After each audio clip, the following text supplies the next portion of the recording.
नमस्कार दोस्तों, मैं प्रस्तुत हुआ हूँ आपके सामने श्रीमान जयप्रकाश चौक से द्वारा लिखित स्तंभ, जो कि आए दिन दैनिक भास्कर समाचार पत्र में प्रकाशित होता रहता है।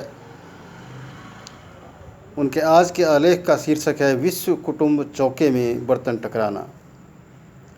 अजय देवगन संयुक्त परिवार में रहते हैं। व्यवस्था ऐसी है कि अपनी निजता को बनाए रखते हुए सभी सहयोग करते हुए साथ साथ रहते हैं। उन्होंने सभी के लिए काम सीखने के अवसर बनाए और सभी खरी कमाई खाते हैं। अजय के सचिव कुमार मंगत को वे अपने वृहद परिवार का हिस्सा मानते हैं और उसके पुत्र को भी फिल्म निर्माता बनने के अवसर देने का प्रयास किया है। सलमान खान के भाई और बहनें भी स्वतंत्र व्यवसाय करते हैं। ताराचंद बड़जात्या का संयुक्त परिवार इसी आदर्श पर फिल्में बनाता रहा है। उनकी तो एक फिल्म का नाम भी हम साथ साथ हैं। उनकी एक फिल्म में घरनुमा मंदिर और मंदिरनुमा घर प्रस्तुत किया गया है। वे सदैव एक प्रकार के लॉकडाउन में ही रहे हैं। अक्षय कुमार का विश्वास है, छोटा परिवार सुखी परिवार। अक्षय कुमार व्यवस्था द्वारा प्रचारित नीतियों के प्रतिनिधि स्वरूप सामने आए हैं। शाहरुख खान अपनी इकलौती बहन के लिए ठोस आर्थिक व्यवस्था कर चुके हैं। आदित्य चोपड़ा ने यशराज चोपड़ा स्टूडियो के कैंटीन का संचालन एक नामी संस्थान को दिया है। उनका लंगर सदैव जारी रहता है। रिलायंस स्टूडियो का कैंटीन एक स्वतंत्र संस्था संभालती है। यह एक तरीके से पूंजीवादी कैंटीन है, जैसा कि रिलायंस का व्यापार है। औद्योगिक घराने इसी तरह काम करते हैं। हर नियम के अपवाद होते हैं। इस तरह की व्यवस्था का अनुमान हम फिल्म जोली LLB 2 के एक दृश्य से लगा सकते हैं।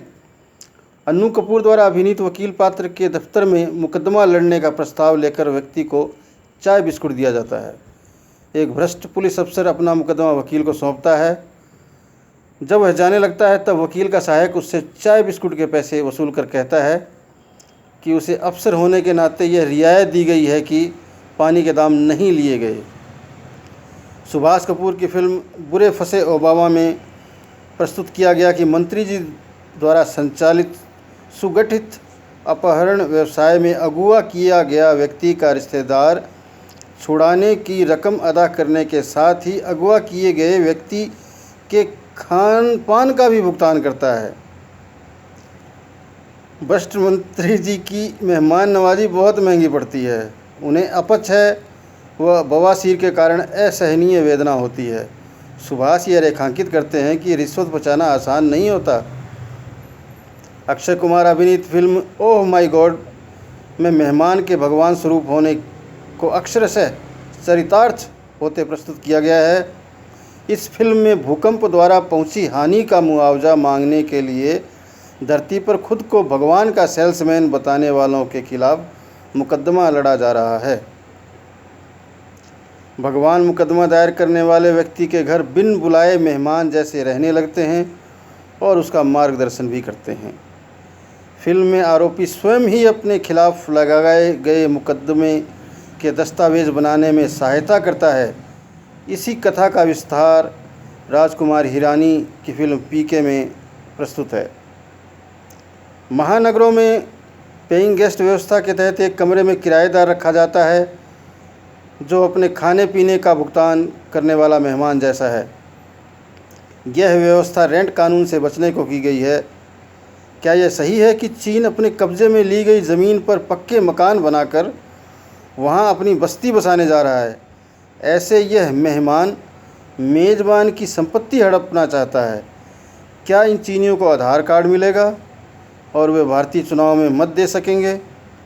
चीन की दलील यह है कि यह भूखंड उसकी भौगोलिक सीमा में आता था, परंतु अंग्रेज़ों ने उसे जीत लिया और भारत ने स्वतंत्रता प्राप्त करने के बाद इसे अपना भौगोलिक यथार्थ मान लिया था। यह शाश्वत राजनीतिक नियम है कि देश की आंतरिक घरेलू व्यवस्था का विस्तार ही उसकी विदेश नीति बनाती है। वर्तमान में पनपी क्षेत्रीयता और संकीर्णता के साथ शासन करने की व्यवस्था का विस्तार ही विदेश नीति भी बन जाती है। बबूल बोने पर आम का वृक्ष कैसे अवतरित होगा? हमारे सारे पड़ोसी हमारे खिलाफ हो गए हैं। धन्यवाद।